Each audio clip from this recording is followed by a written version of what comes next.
So this past week, I had the chance to speak to about 2,000 fifth and sixth graders in Marshall, Texas. I was just one of these things that had been scheduled for me a long time ago to go do sort of an children's author storytelling visit, and so I went out and spoke to 4 different schools throughout the whole day on Friday, and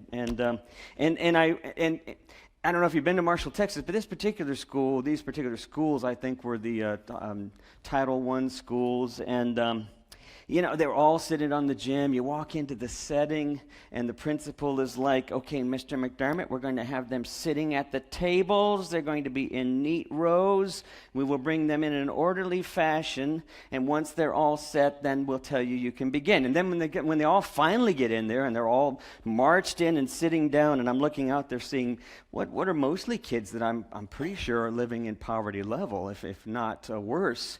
Not all, but a great majority of these kids, and I'm just thinking their lives are just so out of control for them, right? And who knows what the backgrounds of their stories are and all.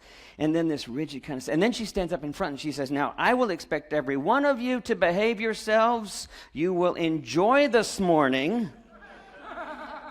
And you will not talk. If there's any talking, and I'm looking at her thinking, you don't know what I do, lady. And she says, if there's any talking, you will be removed immediately. And I was just thankful that she didn't do what happened when I went to an at-risk school in the Fort Worth district, and the principal came out and said, if any of you don't want to be here, then you just get on up and leave now. And about a third just got up and left. I hadn't even got a chance to do anything yet. And so I was sitting there, and I walk into this setting, right? And this is the narrative. This is the story that I stepped into. This is the story that their lives are. And I think about people, as I look at people, as I look at you and you look at me, we define people so quickly, right? You know, we talk about profiling in the world and stuff. We profile each other all the time. We just make up minds without really thinking. And I look out there, and immediately a story came to mind, and that's kind of how this works sometimes. It's not always how my sermons work. I promise you I actually do prepare ahead of time, but sometimes things just come immediately because I see something, and thankfully I've had enough experience, and I look out there, and so I say, all right, I'm just going to tell you a quick story. And I apologize ahead of time because I know most of you guys are in 6th grade, but I'll say the same thing to you. I apologize to you all as well. Because you see, I hope you don't find offense in what I'm about to say, but when you turn 13, especially if you're a guy, you hit what I call the epicenter of dumb. And I saw some 6th grade guys going like, what? What are you talking about? And I said, no, okay, not all of you, maybe some of you, maybe not. But it's true, most of you guys in here would recognize that by 8th grade, by the time you turn 13, especially if you're a guy, for something just happens, the amygdala kicks in full drive, the frontal lobe turns off the light and says, I'll check with you in 20 years. And there you are, you're just going to do stupid things. And my uncle was one of these individuals, and I've talked about him in here, who always had this ability to see past stupidity. He always had this ability to see past what most other people would see first thing. I mean, I shared in here too, I shared the story of how I had really lost my temper, and I did a lot of really ridiculous, destructive things when I was 13. And I talked about how I went home one day after a miserable day at school and was already intent on destroying something by the time I got home. And the closer I got to home, the more time I'd had to think about it. And by the time I got to the house, I was kind of checking off things that I knew would get me into big trouble until I started to think more creatively. If I could find something to destroy that nobody could really tell I had destroyed it, that would be even better. And that's when I saw clay pots out on the back wall next to the garden. And I thought if I smashed out the bottom of the clay pots, nobody would know any better, right? I could take a hammer, just hammer them out. I could just have some fun destroying something, turn them upside down. Nobody would know until they planted something, right? The problem was that I didn't realize how angry I was. And I told the kids, I said, so I took the hammer, and when I hit the first pot, it just obliterated the thing. And that felt so good, I just went after one after another one. And nobody was home. I was free to be destructive and was going through the line down to about the 7th, 8th pot when I raised up the hammer, and my Uncle Mac came through the kitchen door out into the backyard. And I had the hammer up in the air, staring at him like caught. He said, Tommy, what are you doing? I said what every 8th grader would say, nothing. Because that answers everything, right? And then I put the hammer down real quick, and I started to act innocent, and he came over to me even angrier, and he says, "Why did you do that?" And then I said the other great answer. I said, "I don't know." And the fact is that my uncle had every reason to punish me. That was terrible what I was doing. But my uncle did something that I've learned that stories do, that people can do if they practice at it, that reminds us of something much bigger than who we think we are or who we think others are. My uncle did something. He looked past that. And he walked up to me with these intense eyes, and then he said something I totally didn't expect. He said, "How would you like to get paid to destroy stuff?" And I said, "Is this a trick question?" And he didn't say anything else. He said, "Come with me." He actually helped me sweep the stuff aside, and we kind of put it in a trash can. We went home, and we went to his laundromat. He had 2 laundromats here in Fort Worth. And my uncle gave me this job where I got to work in between the broken laundry machines. You know, they're lined up back to back in the middle with the dryers all around the outside. They have a little yellow ribbon around them. If they don't work, it says "do not use" or "out of order," whatever. I got to crawl in between that crawl space, and then with pliers or with screwdriver or whatever, I got to tear stuff apart. My uncle had 2 boxes that he would use. One box would say useful stuff. He said if it looks intact, if it looks one piece, put it in useful stuff. He said if it comes off in pieces, put it in less useful stuff. That's what he called the other box, less useful. I said, "Why would you do that? Why do you call it less useful?" He says, "I don't throw anything away. You never know. You might need a screw or a bolt or something." He was always matching stuff up, in the most unexpected ways. So I did that job, and I had a fun time, and I got paid. And I told the kids, I said, "You know what? It was the best job ever. I was just tearing things apart, getting paid." One day on the way home, my uncle says, "Tom, you've earned some money." And I was thinking about the stuff I could do with that money. And he looked that same look when he looked past me the first time. He had that same look 3 weeks later. He says, "What could you do with the money you've earned?" Didn't even have to think about it. I knew exactly what it meant. I said, "I could go buy some more clay pots for Mom." And I looked at the kids and I said this, and you know what? I'm always amazed when a 6th grader gets it and their teachers don't. And I looked at him, and then I'm not disparaging teachers in general. Just in this, it was a really rigid and difficult school, and I understand how difficult things can be. I really do. But there's sometimes we have to even work past our own familiarity sometimes. We really have to work hard at it. And I said to the kids, I said, "You know what? Sometimes, what my uncle taught me is that sometimes what we think we see isn't really what we're seeing. We just have to look past it. And it takes some patience. And it takes some curiosity." And they were just smiling. I think most of them got it. This series we've been doing has been about knowing who we are as people of faith, as Christians, and kind of looking at the trends of the world around us, especially here in the U.S. and in the Western world. And so we've been talking about how sometimes, especially in this space, where we are a very progressive, a very open-minded, a very sort of curious congregation of sorts, and been that way for 12, 13 years, where we sort of come from so many backgrounds, where we come from Catholic churches where we felt sort of excluded or felt maybe even abused in some way or other, where we've come from fundamentalist churches where we've sensed shame or we've sensed this sense of control or rigidity, any number of stories that a lot of us have ended up bringing to here. Somebody came up to me after the 939 service. They've been visiting for a few weeks, and they said, "We're that refugee. We came from this evangelical Bible church that's out near Jacksboro," and they said, we're like that refugee you talked about. And that's the whole thing. I mean, that's where a lot of folks are, especially in this community. Maybe you've settled in, but then what does that mean? What does that mean? Are we sort of permanent refugees, sort of looking for a home, or is there something else? Are we spiritual but not religious? I'm sure a lot of us could identify with that. That's what a lot of folks answer on those surveys now. And then, of course, my favorite was, "I'm not that kind of Christian," which a lot of us can identify with, but we're not exactly sure then what kind that necessarily means. But not that kind, the one that I left, that church. And then this other one that I like especially, the none of the aboves. And the reason why I like the none of the aboves is because they're the fastest growing religion in the U.S. They're the fastest growing religion in the U.S. When you look at the surveys, those who say they became Christian or they have beliefs in God, that grew from the last 10 years about 2-3% at the most. Those that moved from one denomination to another grew about 1% to the next. Those who said they were just flat out atheists grew about 1 or 2%. But the none of the aboves in the last 10 years grew by 12% to 29%. That's from the previous 10 years to that, where it was like a growth of about 7%. So that population, the none of the aboves, it continues to grow. And the Pew Research, what they suggest is right now there's about 40%, 30% or 40% in Europe. But we know those people are all going to hell, right? I'm kidding, right? I hope everybody knew that. And anyway, but here's the interesting thing about the Europeans. They don't just have a none of the above now. There's a new category, especially in places like France and Netherlands and Britain and Germany, that's this new category, and I can't pronounce it because it's a Dutch name, but it looks kind of like Ethniscomnester, but that's, literally, look it up. It's a new religious category, and it literally translates as somethings. They're the somethingists. It was like, we don't know what we believe in something. I mean, literally, that's the answer. We're not really sure there's something there, but we're just not real sure. But we believe there's something.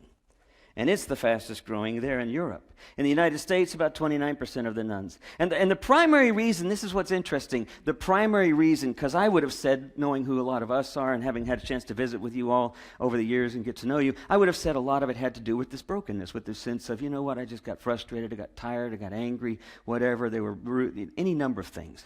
The primary reason for the none of the aboves is because they just don't believe in the beliefs. They just can't abide by the belief system. It's the creeds, it's the beliefs. It just doesn't make sense. They're not coming to church. They've never come to church. A lot of them didn't ever grow up and go to church. They're in their 20s, their 30s. The beliefs don't make sense. That's what they put down. So they don't even darken the doors because it basically is obsolete to them. Wow. You people are obsolete. Doesn't that feel funny? Not really? Well, you're going like, yeah, I've been that way for a long time now. The older I get, the more obsolete I get. But the thing that's curious about this is that some of them, the 70% of them, still say they believe in something. Some reality, some force, something beyond who we are as individuals, but they just don't know what that is.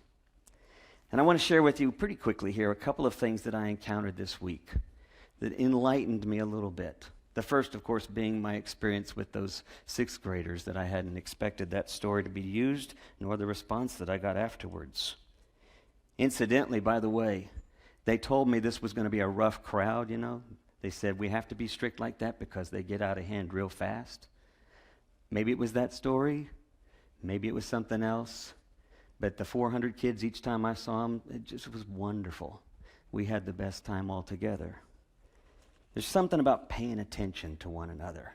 And I don't claim to have a grip on it. In fact, I claim to be pretty lousy at it, but maybe that's the starting point, is to recognize that. So on the way, or like 2 days before I left, the first thing that I encountered was I was online, and I just picked up this book earlier this week called The Great Spiritual Migration by Brian McLaren. Some of you guys know Brian McLaren, progressive, emergent Christian writer. He's written 10 books, was an evangelical fundamentalist for a number of years, part of one of these fellowship, gateway kinds of churches. And then he had basically broken away from that. He just felt like he was no longer could identify. He talks about an experience that he had that sort of opened his mind. But he started writing books, The New Christianity, 10 things that Christianity needs to ask itself if it's going to survive. He wrote another book, Why Did Jesus, Buddha, Muhammad, Moses Cross the Road? That was one he wrote a few years ago. My wife Linda's doing a study here with a group on that. And then his most recent one, The Spiritual Migration, which is The Great Spiritual Migration, How the World's Largest Religion is Seeking a Better Way to Become Christian. And as I was browsing around on Facebook, I saw this thing that said Brian McLaren's going to be in Dallas the next day. So Wednesday, I went over to see Brian McLaren. There was about 30 of us on an afternoon workshop. Just 30 of us. Apparently the word didn't get out, or he didn't want a large group. But it was fascinating to be with him because he was running through a lot of these same sort of things, but he said one thing that he's discovered is that after all of these years of his life of moving through this progression of doubting, rethinking, how can Christianity continue to survive, he said that he's come to realize that the way we think about creeds and beliefs is wrong, is confused. But more than that, what he says is that it calls, he says there's a need for us in the church to take this more seriously.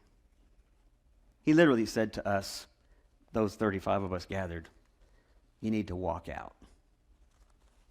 And then he said, okay, I know you're not going to do that, but that's what you need to do. So what's the next thing you can do? It was pretty impacting to just sit and listen to him for a while.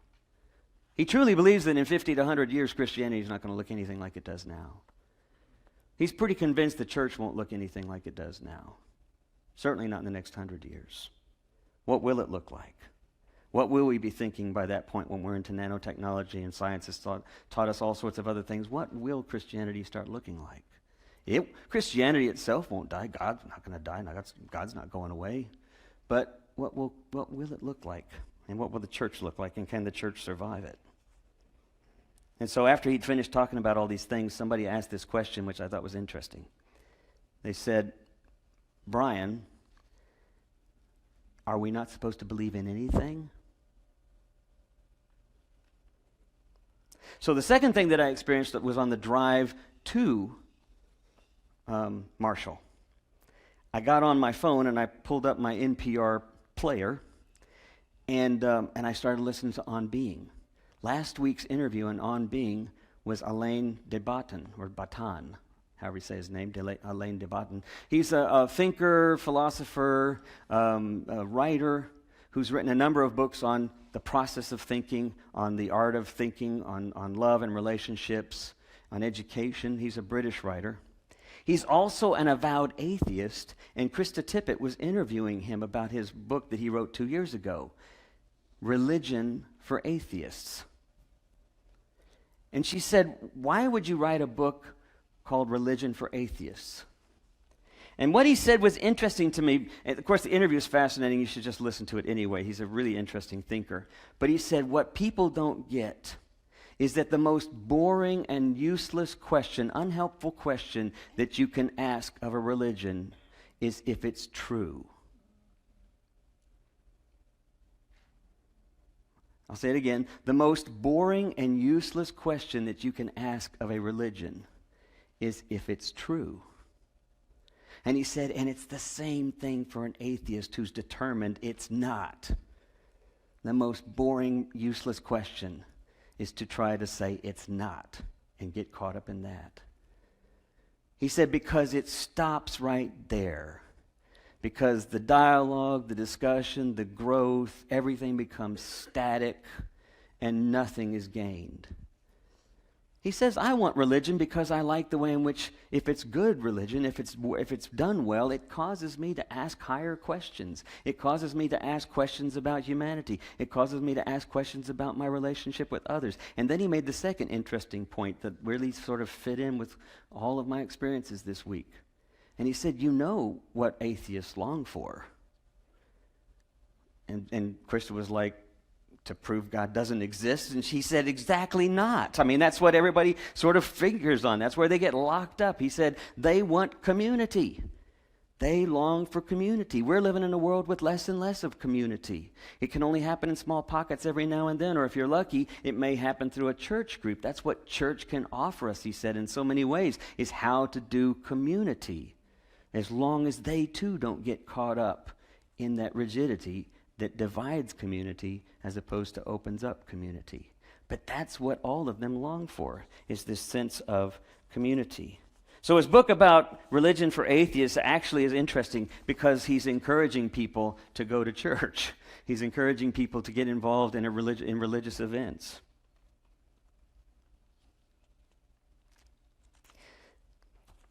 The writer Robert Fulghum and my father-in-law share something in common. They both have pictures of this guy that is like a hero to them.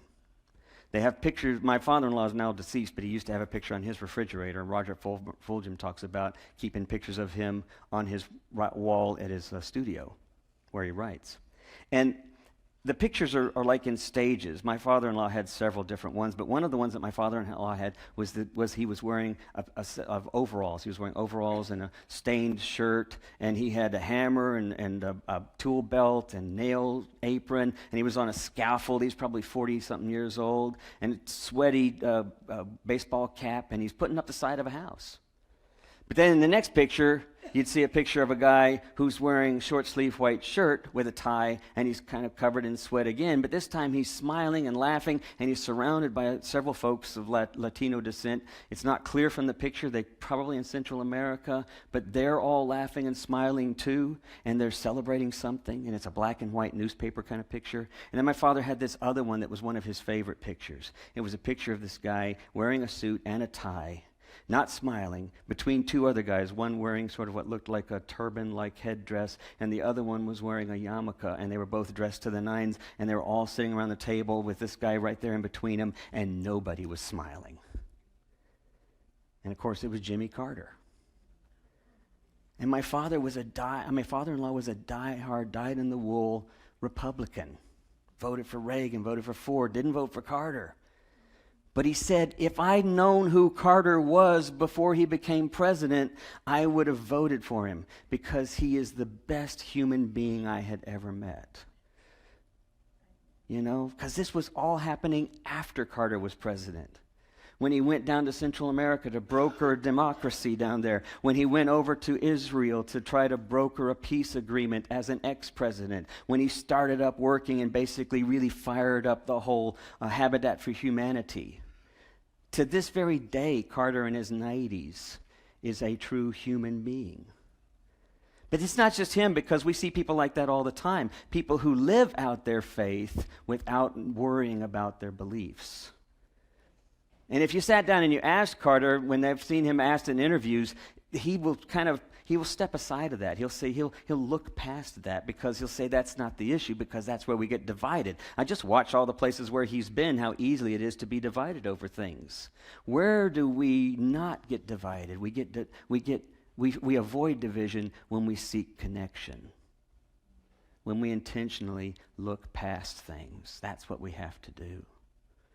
Yesterday at the Pride Parade, one of my friends who's over at First Arlington, I wanted to be there, but I was doing a funeral here. But she was calling everybody she knows within the Central Texas Conference to be part of the parade. You know, and her name's Megan Hale, and she just is a triumphant young adult. She's just defiant. She goes out there, and in spite of this being a little more conservative conference here, she's still that clarion voice for equality and for inclusiveness. And I think of other folks that are like that. The guy that stood up in Tenement Square to the tanks. Julia Butterfly, I forget her last name, Hill, who slept in the trees up in the forests up in Washington because she didn't want this ancient tree chopped down that had been a part of this forest. They're connected together, these trees up there in the redwood forest. And she slept in it for 738 days. She stayed into that tree till they finally came up with an agreement. I think about these people who see past things because they believe in a deeper connection. It's possible. That's what actually calls us together. That's what actually brings us together, is that openness to look past. Well, I'll finish up with a little story. A friend of mine told me this story. I don't know if it happened to him. He was a professor, but he said once he was working on a piece of work for school studies, or maybe he was doing tests, but he was really busy that night. And his daughter, who was a precocious young lady, she was 4 at the time, and she kept pestering him. And you know, with kids, you know, they demand a lot of our time. Oh, by the way, do we have DeAndrea here? Yes. Yeah, we'll bring DeAndrea up in a minute. But, you know, kids, they require a lot of our time, and so she kept asking for Dad to play with her. My friend said no. He finally said, I just had to get her off onto something else. So he said he took a piece of paper from a magazine. It was a picture of the earth. This beautiful picture, tore it up into a bunch of pieces, put it in a basket, said, go put it back together. When you get it back together, come visit me.